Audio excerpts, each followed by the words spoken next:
Selamat pagi anak-anak, apa kabar semuanya? Baik, Bu. Baik, Assalamualaikum warahmatullahi wabarakatuh. Waalaikumsalam warahmatullahi wabarakatuh. Ketua kelas dimohon untuk memimpin doa terlebih dahulu ya. Siap, doa dimulai. Berdoa selesai, memberi salam. Assalamualaikum warahmatullahi wabarakatuh. Terima kasih untuk ketua kelas. Sebelum kita memasuki materi pelajaran hari ini, Ibu akan mempresentasi kalian terlebih dahulu. Agung, Hadir, Bu. Fakih, Hadir, Bu. Hanif, Hadir, Bu. Umam, Hadir. Tasya, Hadir, Bu. alhamdulillah hadir semua ya hari ini.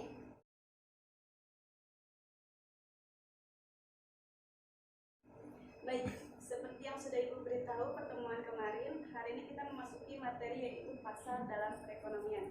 Sudah tidak asing ya, kita sering mendengar kata pasar. Apa sih yang dimaksud dengan pasar? Ada yang bisa menjelaskan? Saya, Bu. Iya, Pasar merupakan tempat bertemunya penjualan dan pembeli, Bu. iya benar sekali. Ada yang mau menambahkan? Saya, Bu. Ya, Pasar merupakan tempat untuk menjual barang dan jasa. oke baik. Yang dijelaskan teman kalian itu benar ya. Jadi pasar sebagai area tempat jual beli barang dengan jumlah penjual lebih dari satu, baik yang disebut sebagai pusat perbelanjaan, pusat tradisional, pertokoan, mall, plaza, pusat perdagangan maupun sebutan lainnya.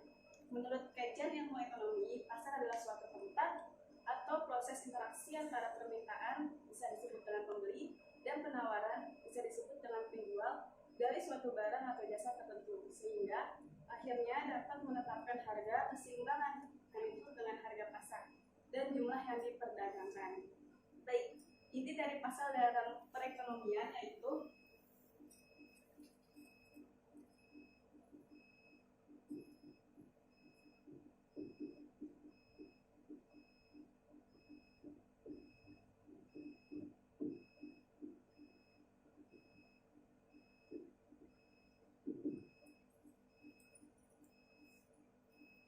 pada prinsipnya, aktivitas perekonomian yang terjadi di pasar didasarkan dengan adanya kebebasan dalam bersaing, baik untuk pembeli maupun untuk penjual.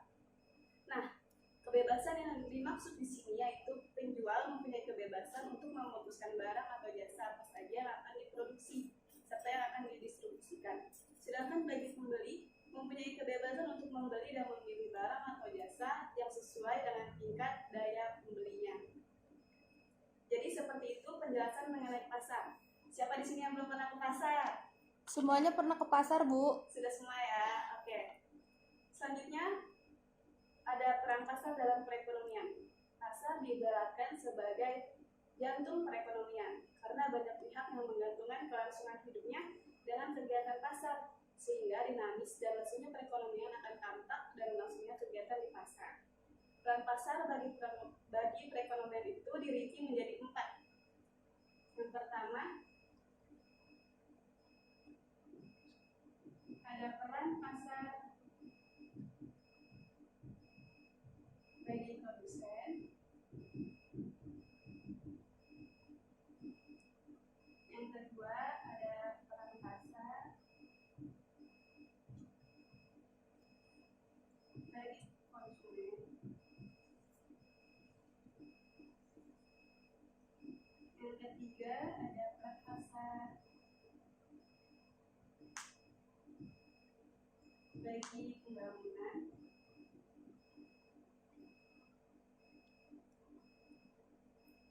Dan yang keempat, ada peran pasar bagi sumber daya manusia.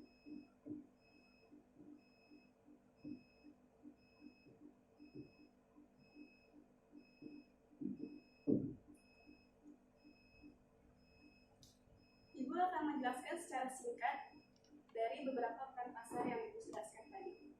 Yang pertama ada peran pasar bagi produsen.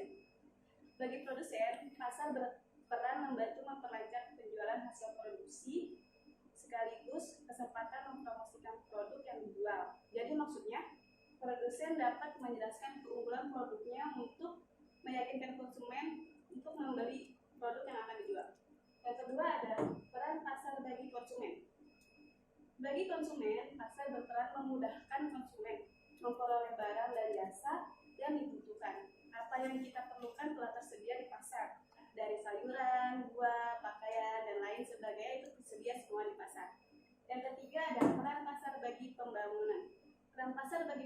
pembangunan adalah menunjang kelancaran pembangunan yang sedang berlangsung. Sebenarnya hampir sama dengan konsumen, bahwa pasar membantu menyediakan segala macam barang dan jasa yang bermanfaat bagi pembangunan. Dan yang terakhir ada peran pasar bagi sumber daya manusia. Sumber daya manusia yaitu kegiatan perdagangan di pasar membutuhkan tenaga kerja yang tidak sedikit. Pasar turut membantu mengurangi pengangguran, memanfaatkan sumber daya manusia dan dapat membuka lapangan kerja. Secara umum, pasar dapat dibedakan menjadi dua macam, yaitu ada pasar tradisional dan pasar modern. Ada yang mengetahui bedanya pasar tradisional dengan pasar modern? Saya, Bu. Iya. Pasar tradisional itu seperti pasar yang menjual sayuran, ikan, ayam, dan pasar modern itu seperti Giant, Hypermart, Alfamart, dan Indomaret ya, Bu ya? Iya, itu merupakan contoh dari pasar tradisional dan pasar modern. Pasar tradisional ditandai dengan pembeli dan penjual bertemu secara langsung. Proses jual beli biasanya melalui tawar-menawar harga serta adanya harga yang diberikan penjual. Sedangkan pasar modern yaitu jenis pasar yang produknya dijual dengan harga pas sehingga di dalamnya tidak akan ada kegiatan tawar-menawar harga. Dan pasar memiliki dua jenis menurut strukturnya. Yang pertama ada pasar pesaing sempurna dan pasar pesaing tidak sempurna.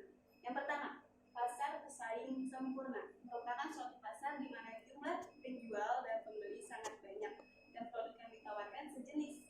Contohnya itu beras, gandum, kentang. Ciri-cirinya yang pertama, jumlah penjual dan pembelinya banyak. Yang kedua itu jumlah barang penjualan bersifat homogen. Yang ketiga itu tidak ada campur tangan pemerintah dalam penentuan harga. Dan yang terakhir ada faktor-faktor yang bergerak bebas. Yang kedua ada pasar pesaing tidak sempurna. Pasar pesaing tidak sempurna merupakan jenis pasar yang hanya memiliki penjual terbatas, tetapi pembelinya sangat banyak. Ciri-cirinya yang pertama yaitu hanya terdapat sedikit penjual dengan sangat banyak pembeli. Yang kedua ada harga ditentukan oleh penjual. Yang ketiga sulit untuk produsen atau penjual baru masuk ke dalam pasar. Nah, pasar pesaing tidak sempurna ini dibagi menjadi beberapa jenis, yaitu ada pasar monopoli, oligopoli, dan ada pasar monopolistis. Nanti kita akan bahas secara detail mengenai tentang pasar pesaing tidak sempurna. Sampai di sini ada pertanyaan? Tidak ada, Bu. Baik, dikarenakan tidak ada, tolong untuk memahami apa yang sudah Ibu jelaskan mengenai materi hari ini. Ibu akan memberikan waktu, setelah itu kita akan mengadakan kuis, dan siapa yang berhasil menjawab dengan cepat akan mendapatkan reward dari Ibu.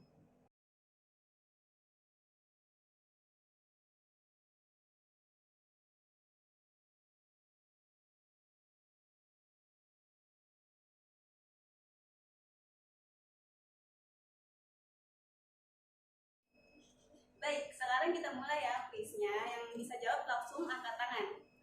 Yang pertama, kita kan sudah mempelajari peran pasar bagi perekonomian dan dirinci menjadi 4 bagian. Nah, bagiannya apa aja? Siapa yang bisa menjawab? Saya, Bu. Ya, Ada peran bagi produsen, konsumen, pembangunan, dan peran pasar bagi sumber daya manusia. baik, betul sekali. Yang kedua, jelaskan pasar menurut strukturnya. Saya, Bu. Iya, Tasya. Pasar persaingan sempurna merupakan suatu pasar di mana jumlah penjual dan pembeli sangat banyak dan produk yang ditawarkan sejenis, dan pasar persaingan tidak sempurna merupakan jenis pasar yang hanya memiliki penjual terbatas tetapi pembelinya sangat banyak, Bu. Iya, benar sekali. Oke, kita kasih reward untuk teman-temannya. Oke, Tasya. Oke, ini sudah selesai ya. Untuk yang bisa menjawab kuis dari Ibu mendapatkan reward nilai tambahan. Terima kasih, Bu. Sama-sama. Oke, karena waktunya sudah habis, maka Ibu akan akhiri pertemuan kita hari ini. Kurang lebihnya Ibu mohon maaf. Sampai bertemu di pertemuan selanjutnya. Wassalamualaikum warahmatullahi wabarakatuh. Waalaikumsalam warahmatullahi wabarakatuh.